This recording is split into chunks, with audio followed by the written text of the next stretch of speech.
নাম হচ্ছে দেবাঞ্জলি সর্দার, স্কুলের টিচার। সোনারপুর থেকে এখানে এসেছি আরবানে ই-বাইক কেনার জন্য। স্কুলে যাতায়াতের সুবিধার জন্য দেখলাম ইলেকট্রিক সাইকেলের চেয়ে ই-বাইক অনেকটা চালানোর পক্ষে সুবিধা দেখলাম। যেহেতু আমি স্কুলের টিচার, আমাকে বাড়ি থেকে প্রায় আধ ঘন্টা হেঁটে যেতে হয়, কিন্তু সেই আধ ঘন্টা হেঁটে যেতে যে সময়টা নষ্ট হয়, তা ভাবলাম না ই-বাইক যদি কিনি তাহলে আমি দ্রুততার সঙ্গে স্কুলে যেতে পারবো এবং লেট মার্কস থেকে রেহাই পাবো।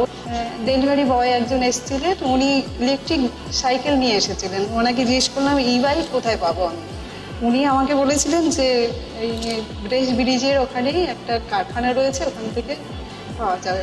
যারা বয়স্ক আছে তাদের পক্ষে তো স্কুটি চালানো, বাইক চালানো তো সুবিধার নয়, এটা মনে হয় তাদের পক্ষে বেশি সুবিধার হবে।